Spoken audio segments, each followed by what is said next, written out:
Hello and welcome into another episode of Betting the Pitch. I am live in Miami. This is your host, the real underscore G Warner on Twitter. Thanks for joining me. I hope everyone can hear this. I'm a little worried that the wind is picking up. We might be getting a storm, but we'll see about that. I'm going to go through the round of 16, the knockout stage of the World Cup. I'm going to give best bets, hopefully end of show, ultimate best bet per usual. And we'll see where this all goes. As always, all lines quoted on this podcast are courtesy of betonline.ag, my favorite place to get my bets down early.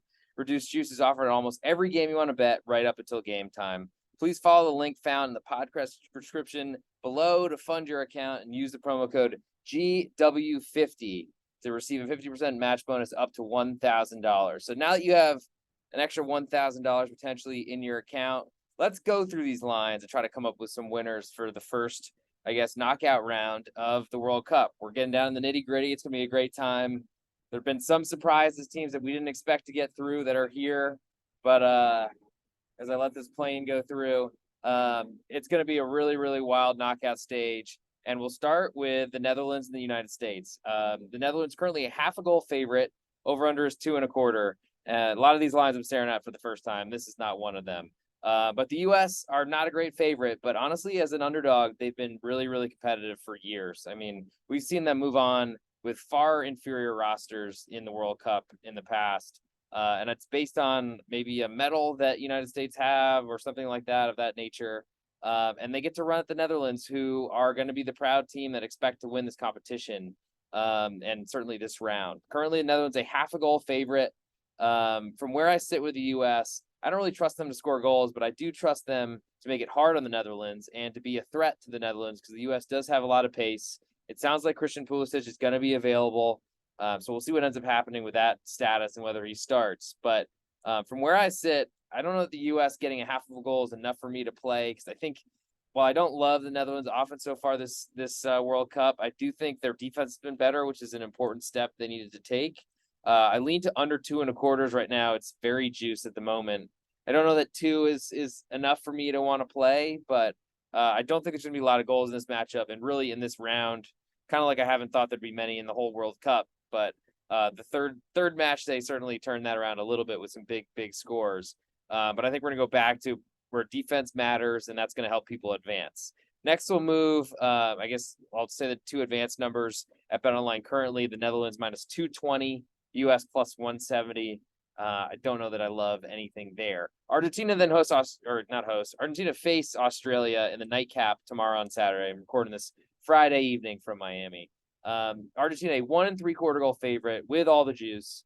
Over under is 2.75. And this seems like see how many times Argentina pings one into the box and hits the post, or if they go in, it gets really ugly for Australia. I don't think Australia has any business being in this competition, I'll say.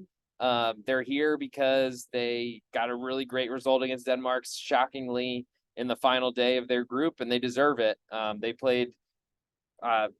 took a lead against France, which meant something, and they somehow won against Tunisia on a great header and then got one counterattack, and that's really all you can expect for them. I think Argentina are pretty safe in this matchup.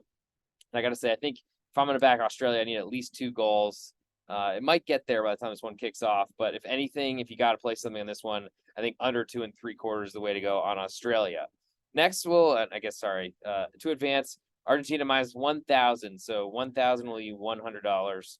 Australia 7-1 right now. I don't have any interest in that, even though this is definitely an underdogs competition where some big favorites could go out. I don't think Argentina are one of those. Moving to Sunday, France and Poland. France currently a 1.5 goal favorite. With about even juice, a little bit more on the Polish side. Over under is 2.5, and that feels a little bit low to me considering France is in their offense. But if you think about it, the France offense hasn't been great. They're missing some key players in Nkunku and also Karim Benzema. But ultimately, what can you expect from Poland on the scoreboard? And I think it also makes it really hard to fade France because we know they got the talent, we know they got the ability. Their motivation is sometimes lacking, but I think in the knockout stages, it's a pretty good chance that they're going to be up and ready for it. I think if anything, the Polish defense is really going to have to stick and do something here. I feel like they were very fortunate just to get to this stage of the tournament. And Wojciechny was saying after the match how excited he was and how proud he was of the team for how they got to this point in the competition. I'm not really believing that it goes much further than this. And unfortunately, if France take a lead, I think it gets uglier before it gets easier on Poland. So basically, if Poland get the first goal, which you could say about any team, whoever gets the first goal, that's a big, big start. I don't see Poland scoring. I don't think Robert Lewandowski has been really made for the World Cup. Unfortunately, it's not been a great competition for him, and I don't think it gets any better here on Sunday. To advance, France minus 900, so 900 wins you 100. That's a huge number. Poland 6-1, but part of me thinks that, I guess I don't think Australia has a better chance at Poland. That's wrong, but I don't think either of them have great chances to move through. Nightcap on Sunday, England and Senegal. England a 1-goal favorite. Over under is 2.25. And I'm very interested in both Senegal and the under here. I think England have shown that they have a lot of talent. They're not willing to use it. They're going to play defensively. They're going to take a 1-0 lead and sit on it, which makes that under 2.25 look a lot better than than that +1 on Senegal. But I wouldn't really give up on Senegal just yet. They still have a lot of pace in the wings. They still have some talent throughout that team, even though they don't have Sadio Mane right now. I love the idea of being against England. I want to see where this number goes, because if it climbs to 1.25, I think I will definitely be on Senegal against the spread. I think the under 2.25 looks very nice. It's very juiced right now. It might fall down to 2. That might be a fact of life in this round of the tournament.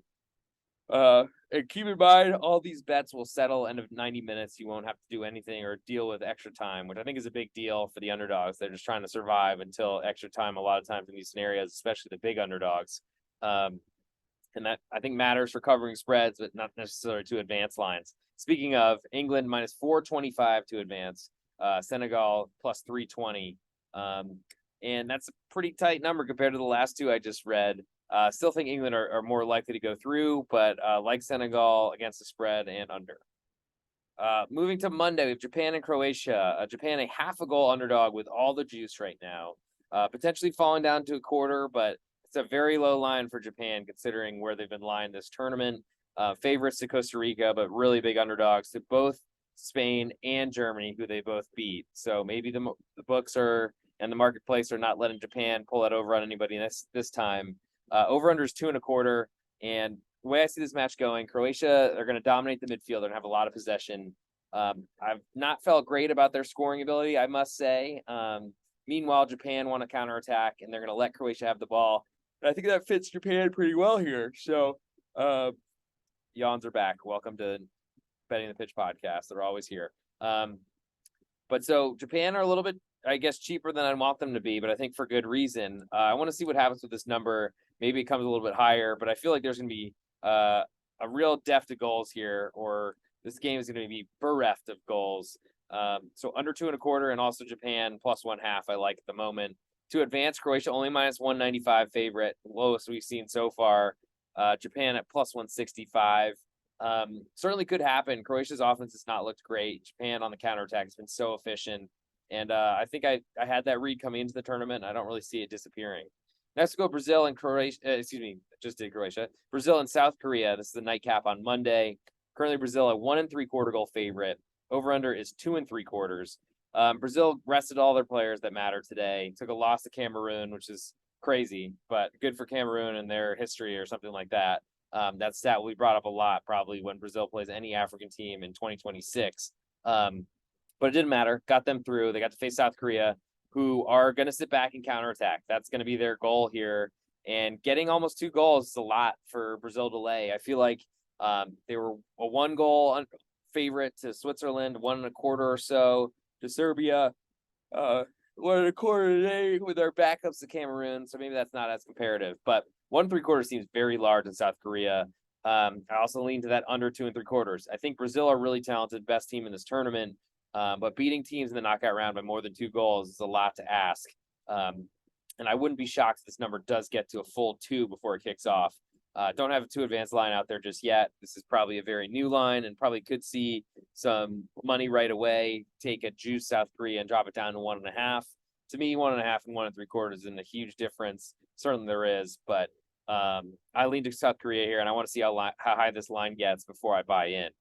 Moving to Tuesday, Morocco and Spain. Morocco, a goal underdog with all the juice right now. Over-under is 2.25. And one of the things I've been most surprised about in this tournament, besides Morocco winning their group, is the amount of fans and crowd they've had in Qatar. I guess there's a huge Moroccan population there, and they are going to be nuts. And that's a big deal because having a home field advantage in a neutral tournament, now that Qatar is gone, is a really big deal. Spain, I don't think we can trust to score goals. We can trust them to possess the ball, but not a lot more than that. Morocco's goal scoring, I think, does leave me wanting a lot. It makes me worried about them trying to get back into a match with Spain, which might make me think that under 2.25 looks great because Morocco will not have many chances. They're going to try to build some counterattacks, but without having the ball, it's going to be tough for them to get 3 shots and have one on target and one be the goal that wins the match for them, or the one that essentially ties a match if they fall behind. I lean to Morocco +1. I think if we lose the one, I'm not as interested in them. But under 2.25 looks decent to me because I feel like it's going to be a low-scoring match. Spain's going to have the ball a ton, but that doesn't usually lead to goals that quickly. 2 advanced line, Spain is -400, so 1-4. Morocco gets you $300 on a $100 wager. I don't necessarily see Morocco going on because I feel like you're buying into the Cinderella story pretty late.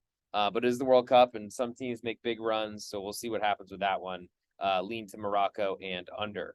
Last but not least, Portugal and Switzerland. Portugal, a 3/4 goal favorite. Switzerland with all the juice right now. It's probably coming down to a half. These two teams are not that different. I don't think Portugal with a loss today got Korea into the next round, but they were certainly not as interested. They didn't have as much at stake because they were already through to the next round.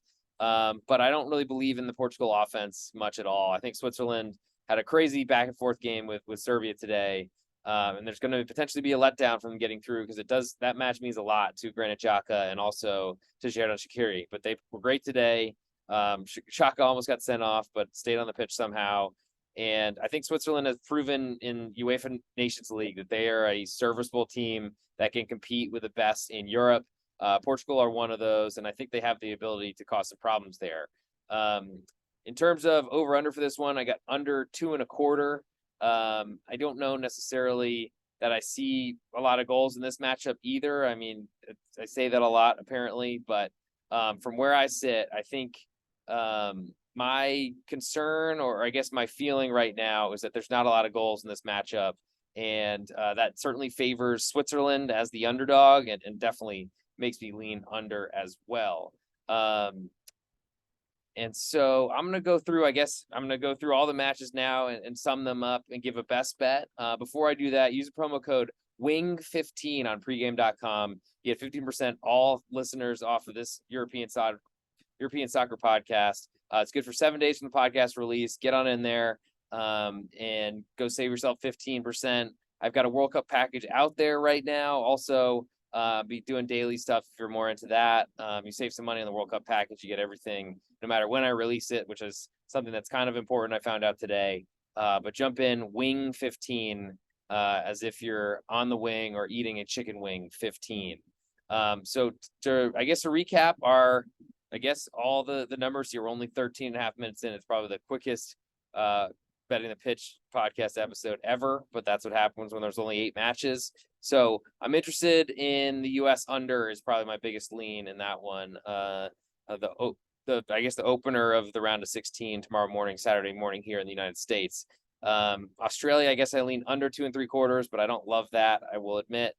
Moving to Sunday, I don't really want to deal with Poland or under, I guess, but that under would probably be my biggest interest. I do like Senegal +1 and the under 2.25. A little worried about the England offense, but Senegal have proven that they can kind of hang around a lot of these teams. I thought they looked really good in group play, gave Netherlands all they wanted for 83 minutes, then kind of fell off late. But an 83rd minute concession will not be a big deal against the spread because you'll push, and it'll certainly make the under look a lot better at 2.25. I do like Japan getting a half of a goal and also the under 2.25 against Croatia. South Korea, I want to see if that gets to +2, and that under, see if it hits 3 as well. I like Morocco, but I like that under even more. And then last but not least, I do like Switzerland, and I like the under in Switzerland too. In terms of best bets and the ultimate best bet for this episode, before I get there, I need to thank everybody for listening, whether you're on YouTube, if you hit the subscribe button, I really appreciate it. If you're on Spotify, like, review, give 5 stars, leave a comment if you got one.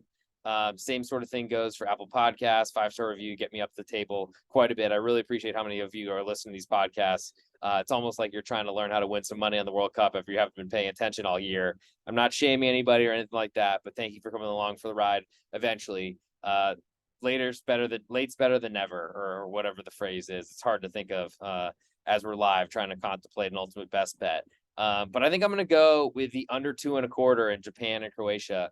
It's pretty juiced right now. We could see this fall to 2, but that's still a pretty good push number potentially. I just don't know that there's a lot of goals in either of these teams. I think Japan are going to try to spring counters, and they've scored a lot so far in their matches besides the Costa Rica match. But I don't know that they're necessarily going to be as efficient on a counterattack. It's so hard to do that game after game after game.